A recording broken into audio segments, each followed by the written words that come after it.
It was characteristic of William to beg my pardon and withdraw his wife like some unsuccessful dish, as if its taste would not remain in the mouth. I shall be chided for questioning him further about his wife, but, though doubtless an unusual step, it was only bad form superficially, for my motive was irreproachable. I inquired for his wife, not because I was interested in her welfare, but in the hope of allaying my irritation.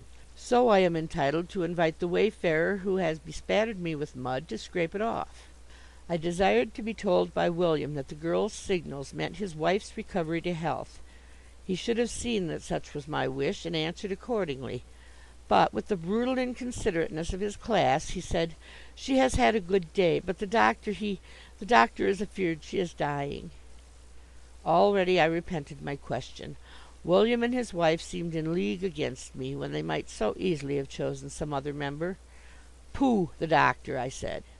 "Yes, sir," he answered. "Have you been married long, William?" "8 years, sir. 8 years ago she was I mind her when and now the doctor says " The fellow gaped at me. "More coffee, sir?" he asked. "What is her ailment?" "She was always one of the delicate kind, but full of spirit, and you see she has had a baby lately." "William!" "And the doctor is afeard she's not picking up." "I feel sure she will pick up." "Yes, sir?" It must have been the wine I had drunk that made me tell him. "I was once married, William. My wife, it was just such a case as yours." "She did not get better, sir?" "No." After a pause he said, "Thank you, sir," meaning for the sympathy that made me tell him that, but it must have been the wine. "That little girl comes here with a message from your wife?" "Yes. If she nods 3 times, it means my wife is a little better." "She nodded thrice today." "But she is told to do that to relieve me, and maybe those nods don't tell the truth." "Is she your girl?" "No, we have none but the baby. She is a neighbor's. She comes twice a day." "It is heartless of her parents not to send her every hour." "But she is 6 years old," he said, "and has a house and 2 sisters to look after in the daytime, and a dinner to cook. Gentlefolk don't understand." "I suppose you live in some low part, William?" "Off Drury Lane," he answered, flushing. But it isn't low. You see, we were never used to anything better, and I mind, when I let her see the house before we were married, she has sort of cried, because she was so proud of it. That was 8 years ago, and now she's afeard she'll die when I'm away at my work." "Did she tell you that?" "Never. She always says she is feeling a little stronger." "Then how can you know she is afraid of that?" "I don't know how I know, sir, but when I am leaving the house in the morning, I look at her from the door, and she looks at me, and then I know." "A green chartreuse, William." I tried to forget William's vulgar story in billiards, but he had spoiled my game. My opponent, to whom I can give 20, ran out when I was 67, and I put aside my cue pettishly. That in itself was bad form, but what would they have thought had they known that a waiter's impertinence caused it? I grew angrier with William as the night wore on, and next day I punished him by giving my orders through another waiter. As I had my window seat, I could not but see that the girl was late again. Somehow I dawdled over my coffee. I had an evening paper before me, but there was so little in it that my eyes found more of interest in the street. It did not matter to me whether William's wife died, but when that girl had promised to come, why did she not come? These lower classes only give their word to break it. The coffee was undrinkable. At last I saw her. William was at another window, pretending to do something with the curtains. I stood up, pressing closer to the window. The coffee had been so bad that I felt shaky. She nodded 3 times and smiled. "She is a little better," William whispered to me, almost gaily. "Whom are you speaking of?" I asked coldly, and immediately retired to the billiard room, where I played a capital game. The coffee was much better there than in the dining room. Several days passed, and I took care to show William that I had forgotten his maunderings. I chanced to see the little girl, though I never looked for her, every evening, and she always nodded 3 times, save once, when she shook her head, and then William's face grew white as a napkin. I remember this incident because that night I could not get into a pocket. So badly did I play that the thought of it kept me awake in bed, and that again made me wonder how William's wife was. Next day I went to the club early, which was not my custom, to see the new books. Being in the club at any rate, I looked into the dining room to ask William if I had left my gloves there, and the sight of him reminded me of his wife, so I asked for her. He shook his head mournfully, and I went off in a rage. So accustomed am I to the club that when I dine elsewhere I feel uncomfortable next morning, as if I had missed a dinner.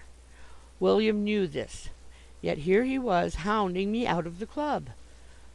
That evening I dined, as the saying is, at a restaurant, where no sauce was served with the asparagus. Furthermore, as if that were not triumph enough for William, his doleful face came between me and every dish, and I seemed to see his wife dying to annoy me. I dined next day at the club for self-preservation, taking, however, a table in the middle of the room, and engaging a waiter who had once nearly poisoned me by not interfering when I put 2 lumps of sugar into my coffee instead of 1, which is my allowance. But no William came to me to acknowledge his humiliation, and by I became aware that he was not in the room. Suddenly the thought struck me that his wife must be dead, and it was the worst cooked and the worst served dinner I ever had in the club. I tried the smoking room. Usually the talk there is entertaining, but on that occasion it was so frivolous that I did not remain 5 minutes. In the card room a member told me excitedly that a policeman had spoken rudely to him, and my strange comment was, "After all, it is a small matter." In the library, where I had not been for years, I found 2 members asleep, and to my surprise, William on a ladder dusting books. "You have not heard, sir?" he said, in answer to my raised eyebrows. Descending the ladder, he whispered tragically, "It was last evening, sir. I lost my head, and I swore at a member." I stepped back from William and glanced apprehensively at the 2 members. They still slept. "I hardly knew," William went on, "what I was doing all day yesterday, for I had left my wife so weakly that—" I stamped my foot. "I beg your pardon for speaking of her," he had the grace to say, "but I couldn't help slipping to the window often yesterday to look for Jenny, and when she did come and I saw she was crying, it sort of confused me, and I didn't know right, sir, what I was doing. I hit against a member, Mr. Middleton Finch, and he jumped and swore at me. Well, sir, I had just touched him after all, and I was so miserable, it a kind of stung me to be treated like that, and me a man as well as him, and I lost my senses, and I swore back."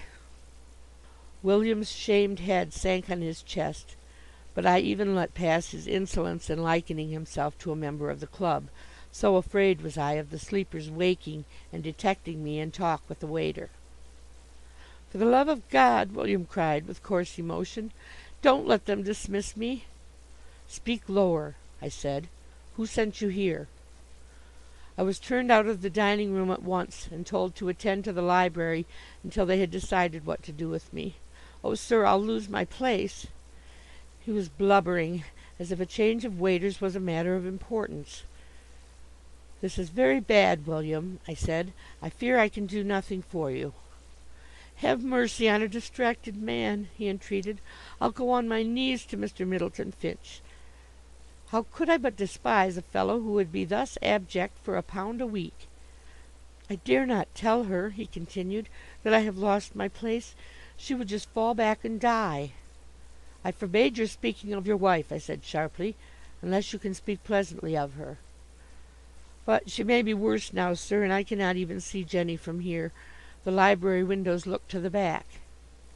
"If she dies," I said, "it will be a warning to you to marry a stronger woman next time."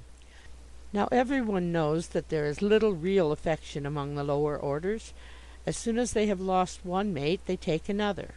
Yet William, forgetting our relative positions, drew himself up and raised